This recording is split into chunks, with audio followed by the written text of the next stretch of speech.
کر کہ کجانا مرے پور نمی گنج کی بات کر کجانا مرے پور نمی گنج کی بات کر اے جنمائی سن لو رنگ پورا کی بات کر رنگ پورا کی بات کر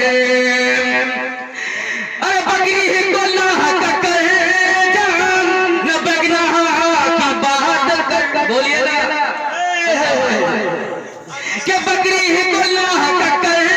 جان نہ بگنا کی بات کر اے ہیرا بھائی سن لو رنگ پورا کی بات کر رنگ پورا کی بات کر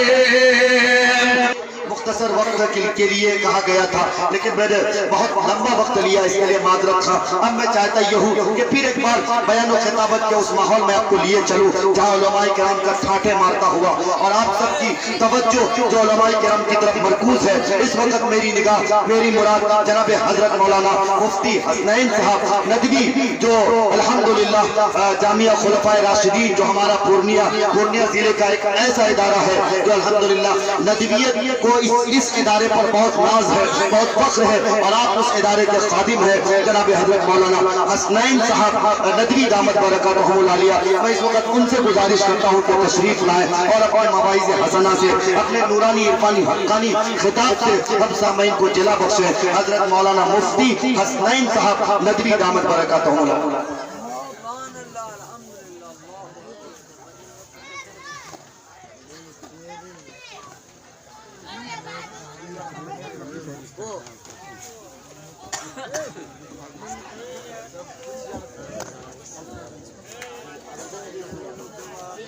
الحمد لله نحمده ونستعينه ونستغفره ونؤمن به ونتوكل عليه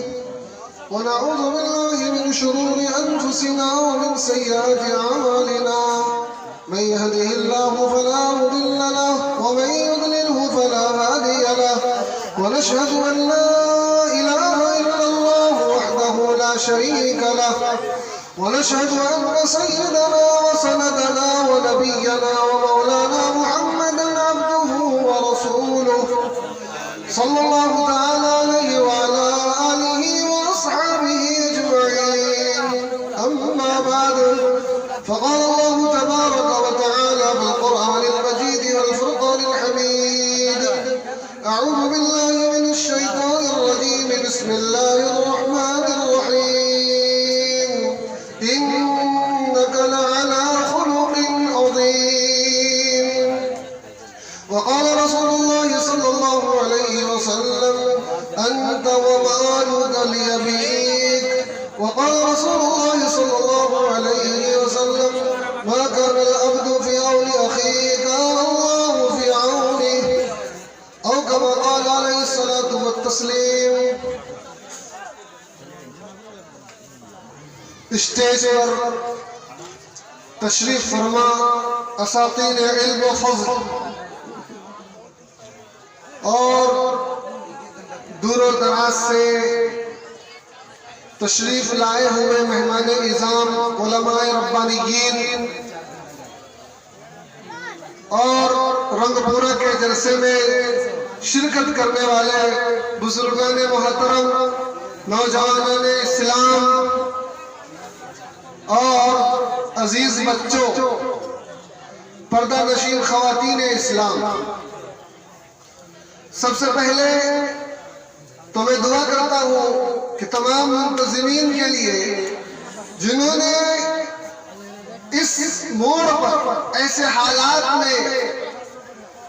ایک دینی محفل کو سجانے کے لیے وہ بھی اچانک پروگرام بنایا اور وہ اس پر مکمل کامیاب اتر گئے تو میں ان کے لیے دعا کرتا ہوں اور اسی طریقے سے مخلص اور پورے ہندوستان میں نامور مقرر جو اس سرزمین سے تعلق رکھتے ہیں میں ان کا بہت ممنون و مشکور ہوں جن سے میری مراد حضرت مولانا مفتی صاحب نجیب صاحب قاسمی حفظہ اللہ ہے اور اسی طریقے سے اس جلسے کے جو ناظم ہیں جناب معروف راہی صاحب، میں ان کا بھی بہت بہت مشکور ہوں، اور دیگر تمام علماء ربانیین جن کا میں نام لوں یا نہ لوں، میں ہر ایک سے ماشاءاللہ عقیدت بھی رکھتا ہوں، میں ہر ایک کا بہت بہت مشکور ہوں۔ اور اس محفل میں آپ حضرات کی جو شرکت ہوئی ہے، ارادہ یہ کریں کہ جتنی بھی باتیں ایک سے ایک مقرر شعلہ بیان یہاں تشریف فرما ہے، ایک کے بعد دیگر آتے رہیں گے اور ہر کوئی علم کی موتیاں بکھیریں گے۔ بس ارادہ یہ رکھنا ہے کہ ہم اس پر عمل کریں گے انشاءاللہ۔ میں نے ایک آیت کریمہ اور 2 حدیث کا ٹکڑا چیدہ جگہوں سے آپ حضرات کے سامنے پڑھا ہے۔ میں انہی کی روشنی میں چند باتیں گوشہ گزار کرنا چاہتا ہوں۔ ربیع الاول کا مہینہ چل رہا ہے، آقا کریم سرور کونین صلی اللہ علیہ وسلم جو محسن انسانیت ہے، رحمت للعالمین ہے، میں ایک بچپن کے نرالے واقعات سے اپنی بات کا آغاز کرنے جا رہا ہوں کہ آقا کریم صلی اللہ علیہ وسلم کو جب دودھ پلانے کی غرض سے حضرت حلیمہ سعدیہ اپنے ساتھ لے کر گئی، درمیان میں بہت سارے انمول واقعات پیش آئے۔ چونکہ مجھے وقت مختصر ملا ہے، میں اپنے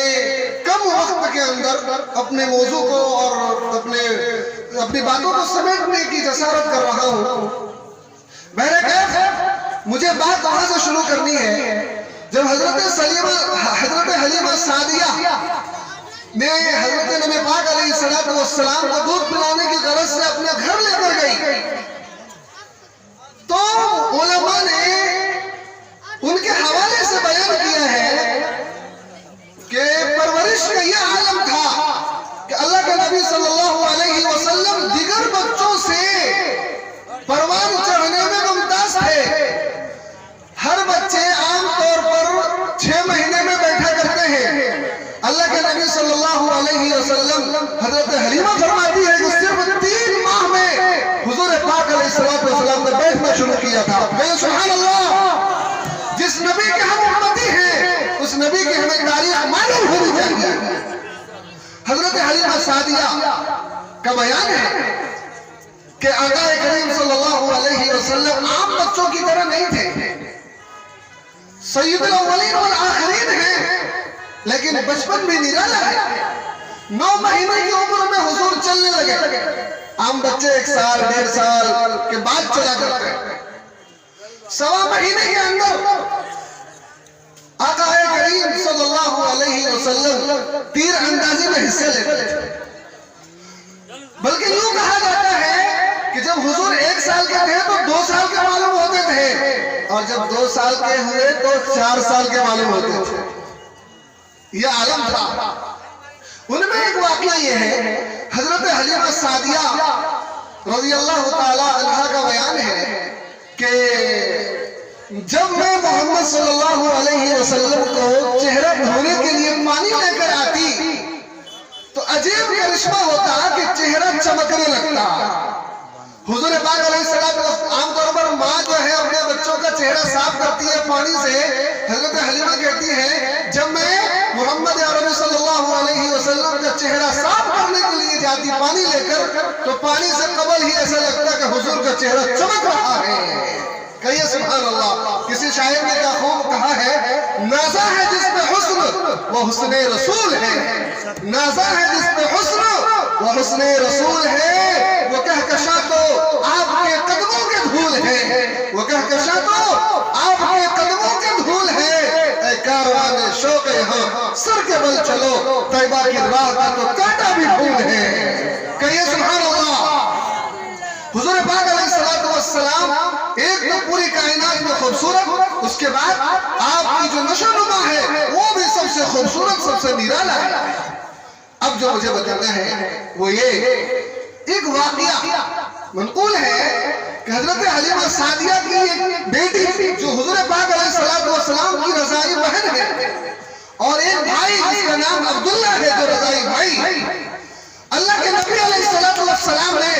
شیر خاردی یعنی دودھ پینے کے زمانے میں عدل کا پیغام دیا، انصاف کا پیغام دیا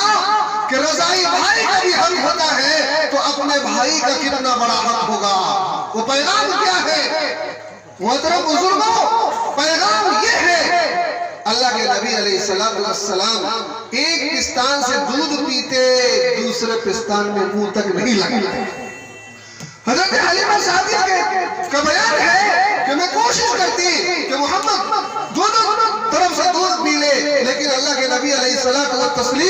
جدھر سے دودھ پیتے تھے ایک طرف سے دوسری طرف منہ نہیں لگاتے تھے۔ پیغام یہ تھا کہ میرا بھائی جو عبداللہ ہے، جو رضائی بھائی ہے، یہ اس کا حق ہے، میں دوسرے کے حق میں اپنا منہ نہیں لگاتا۔ بچپن میں یہ پیغام سب سے نرالا ایک واقعہ یہ ہے، حضور کی رضائی بہن ہے جس کا نام سیما تھا، حضرت حلیمہ کی بیٹی کا نام سیما تھا، وہ بکریاں چرانے کے لیے جاتی تھی۔ ایک دفعہ اس نے شرط لگا دی کہ میں اپنے بھائی محمد کو لے کر جاؤں گی تو بکریاں چرانے جاؤں گی ورنہ نہیں جاؤں گی۔ حضرت حلیمہ سعدیہ نے کہا کہ باپ پورے ہیں، میں کمزور ہوں، بیٹی یہ بچے کو لے جا کر کیا کرو گے؟ تم بکریاں چرانے جاؤ۔ تو کہا کہ میں جاتی ہی نہیں، میں لے کر ہی جاؤں گی۔ کہا وجہ کیا ہے؟ تو کہا وجہ یہ ہے کہ اماں ایک دفعہ میں اپنے بھائی کو آپ کے پوچھے بغیر لے کر گئی تھی، آپ کے بھائی کو میں اپنے بھائی محمد کو آپ سے پوچھے بغیر لے کر گئی تھی، تو نتیجہ یہ تھا کہ جہاں ہمارے بھائی محمد بیٹھے تھے ساری بکریاں وہاں گول ہو کر چڑھتی تھی، کہیں بھاگتی نہیں تھی، میں بھی محمد کو دیکھتی تھی اور ساری بکریاں بھی آپ علیہ السلام کے ارد گرد یعنی محمد بھائی کے ارد گرد چرا کرتی تھی۔ اچھا مجھے یہ بتانا ہے کہ بہن کی رضائی ہے، فتح مکہ کا وقت ہے، فتح مکہ کے موقع پر ان کی بہن جو ہے سیما یہ قید ہو کر آئی، قید میں ہے۔ بعد میں اپنے پہرے داروں سے کہا کہ تمہارا جو نبی ہے، تمہارا جو پیغمبر ہے، ان کو بلا کے لاؤ۔ تو کہا کیا بات ہے؟ کہا بلاؤ، وہ میرا بھائی ہے۔ اللہ کے نبی علیہ السلام کے پاس جب صحابہ آئے کہا کہ آپ کی کوئی بہن ہے جو آپ کو بلا رہی ہے۔ حضور نے کہا کہ میں تو اکیلا ہوں، میری تو کوئی بہن ہے نہیں، لیکن پھر بھی حضور آئے، اس خاتون نے، اس رضائی بہن نے واقعہ یاد دلایا اور کہا کہ محمد آپ میرے بھائی ہیں، میں آپ کی رضائی بہن ہوں۔ پھر کیا تھا؟ آقا کریم صلی اللہ علیہ وسلم نے اپنی چادر بچھا دی اور حضرت حلیمہ سعدیہ سے، حضرت سیما سے کہا بہن آپ اس پر تشریف رکھیے اور آپ آزاد ہیں۔ سننے کی بات یہ ہے، بہن کہتی ہے بھائی آپ نے مجھے آزاد کر دیا، میرے محلے کے لوگ قید میں ہیں، کیا کہیں گے؟ بہن تھی تو چھوڑ دیا، ہم لوگوں کو قید میں رکھا۔ کہا کہ بہن آپ کو جب میں نے آزاد کیا، آپ کی تمام جتنے بھی لوگ آپ کے ساتھ ہیں میں نے تمام کو آزاد کر دیا۔ بہن کا احترام، بہن کی عزت یہ ہوتی ہے۔ میرے حال میرا وقت ختم ہوتے جا رہا ہے، میں نے آیت کریمہ پڑھی تھی انک لعلی خلق عظیم۔ آقا کریم صلی اللہ علیہ وسلم کا اخلاق اتنا اونچا تھا، ہمارے معاشرے میں اصلاح کیسے ممکن ہے؟ حضور پاک علیہ السلام کا طریقے کو اپنانے سے ہے۔ آقا کریم صلی اللہ علیہ وسلم کا ایک عمل یہ تھا کہ آپ دوستوں کے ساتھ بھی دشمنوں کے ساتھ بھی حسن اخلاق برتتے تھے۔ مثلا جب آپ نے الہ کلمت اللہ بلند کیا، اپنے بیگانے ہو گئے، حضرت نبی پاک علیہ السلام کے لوگ جانے دشمن بنے، حتیٰ کہ ابو جہل کے بارے میں آتا ہے انہوں نے بہت کوششیں کی آپ کو نعوذ باللہ ختم کرنے کی۔ ایک دفعہ ایک سازش، کیا سازش تھی؟ وہ مصنوعی طور پر بیمار بنا، راستے میں کنویں کو کھود دیا اور اس کے اوپر تنے کو ڈال دیا، اور بظاہر ایسا معلوم ہوتا تھا راستہ ہے، گڑھا دکھتا نہیں تھا، اللہ کے نبی علیہ السلام کو خبر ملی چچا بیمار ہے، آپ عیادت میں جا رہے ہیں۔ راستے میں جیسے ہی کنویں کے پاس پہنچتے ہیں، حضرت جبرائیل تشریف لاتے ہیں اور کہتے ہیں اے نبی آپ آگے نہ جائیں، آپ کے خلاف سازش ہو رہی ہے، آپ واپس ہو جائیے۔ ساری بات جب بتا دی، حضور واپس ہونے لگے۔ طیش میں رہا نہیں گیا، ابو جہل نے دیکھا اب محمد تو رک گیا ہے، اب وہ واپس تو آئے گا نہیں، میرے جال میں پھنسے گا نہیں۔ وہ بھاگنے لگا، بھتیجا بھتیجا کہہ کر پکارنے لگا، دوڑنے لگا۔ نتیجہ یہ ہوا کہ وہ بھول گیا کہ میں نے گڑھا کھودا ہے محمد کے لیے، بس وہ اس کا پاؤں پھسلا، اس گڑھے میں گرا۔ پھر کیا تھا، اب وہ ہائے ہائے کرنے لگا۔ اس کے جتنے بھی حواریین تھے وہ نکالنے کی کوشش کر رہے ہیں، ہاتھ لگا رہے ہیں، رسیاں ڈال رہے ہیں، لیکن وہ باہر نہیں آ پاتا ہے۔ وہ گڑھے کے اندر سے کہتا ہے اگر مجھے کوئی نکال سکتا ہے وہ محمد نکال سکتا ہے۔ وہ اندر سے وعدہ کرتا ہے اے میرا بھتیجا اگر تم نے مجھے باہر نکالا تو میں آ کر تم پر ایمان لاؤں گا، تمہارے دین کو قبول کروں گا۔ نتیجہ یہ ہوتا ہے آقا کریم صلی اللہ علیہ وسلم اپنا دست اقدس لگاتے ہیں، پکڑتے ہیں، وہ باہر آ جاتا ہے۔ لیکن باہر آنے کے بعد وہ کہتا ہے ارے تم نے تو کنویں میں بھی جادو کر دیا، اتنا بڑا جادوگر ہے۔ میرے حال اللہ نے تو ہدایت نہیں دی، مجھے بتانا یہ تھا اس کے اندر ایک پیغام ہے۔ اللہ کے نبی علیہ السلام ان کی بھی عزت کرنے گئے جو آپ کے جانی دشمن تھے۔ آج اپنا رشتہ دار پڑوسی بیمار ہو جاتا ہے لیکن کوئی بیماری اور دکھ دردی میں پوچھنے تک نہیں جاتا ہے، یہ حسن اخلاق نہیں ہے۔ ہمارے اخلاق یہ ہونے چاہیے ہمارے پڑوس میں رہنے والا کوئی بھی ہو، ہمارا رشتہ دار ہو، ہمارا اپنا ہو، ہمارا بیگانہ ہو، ہر ایک کے ساتھ آپ ہمدردی کا معاملہ کریں۔ اگر وہ بیمار ہو جائے آپ ان کی عیادت کے لیے جائیے، اگر وہ پریشان ہو آپ ان کی غمخواری کیجیے، یہ ہمارا اخلاق ہے۔ بس ایک بات اور کہتا ہوں کہ میں نے جو مختصر حدیث پڑھی تھی اس کا ایک ٹکڑا ہے کہ آج ہمارے گھر میں بے چینی کیوں ہے، ہمارے گھروں میں سکون کیوں نہیں ہے، ماں باپ بچوں سے ناراض کیوں ہیں اور بچے ماں باپ کے حقوق ادا کیوں نہیں کرتے ہیں۔ یہ واقعہ اس زمانے میں پیش آیا تھا جو میں نے حدیث کا ٹکڑا پیش کیا ہے، یہ صحیح حدیث ہے، حالانکہ اس کے اندر کچھ ضعیف روایتیں بھی شامل ہیں۔ انت ومالک لابیک ایک صحابی رسول ہے، میں اس لیے سنانا چاہتا ہوں آج کی اولاد کو، آج کے نوجوان کو اس سے عبرت ملے گی، ایک پیغام ملے گا، وہ اپنے ماں باپ کی عزت کریں گے انشاءاللہ۔ سنیں گے بھائی، مختصراً سنا رہا ہوں میں۔ ایک صحابی کی شکایت ہوتی ہے اللہ کے نبی علیہ السلام کے دربار میں کہ میرا باپ ہے، میں کماتا ہوں، میں محنت کرتا ہوں، لیکن میرا باپ میرے جیب سے پیسہ نکال لیتا ہے، میں محنت کر کے لاتا ہوں، میرا باپ خرچ کر دیتا ہے، مجھے بڑی تکلیف ہوتی ہے۔ یہ جب شکایت ہوتی ہے اللہ کے نبی علیہ السلام اس صحابی کو بلواتے ہیں اور جب وہ آنے لگتے ہیں راستے میں وہ چند اشعار گنگناتے ہیں، ان کے آمد سے قبل حضرت جبرائیل امین آ جاتے ہیں اور کہتے ہیں یا نبی یا رسول اللہ،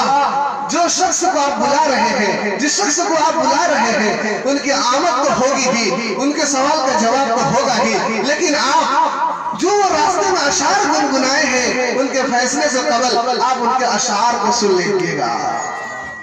حضور کی دربار میں وہ شخص روتے ہوئے آتے ہیں، اللہ کے نبی علیہ السلام ان سے کہتے ہیں اے راستے میں جو تم نے اشعار کہے ہو وہ ہمیں سنا دو۔ وہ آنے والا شخص کہتا ہے یا رسول اللہ، میرے علاوہ، میرے خدا کے علاوہ وہ اشعار کسی نے نہیں سنا ہے، آپ نے کیسے سن لیا، آپ کو کیسے معلوم ہو گیا؟ کہا کہ مجھے تو سب پتہ چل گیا ہے، یہی تو ہماری نبوت ہے۔ میرے حال انہوں نے جو اشعار سنائے اس کا مفہوم یہ ہے، کہا کہ حضور میں یہ کہہ رہا تھا، دل میں ایک وہ زمانہ تھا کہ ہمیں اولاد نہیں ہوتی تھی، ہم میاں بیوی در در بھٹکا کرتے تھے، اے اللہ کوئی اولاد ہو جائے،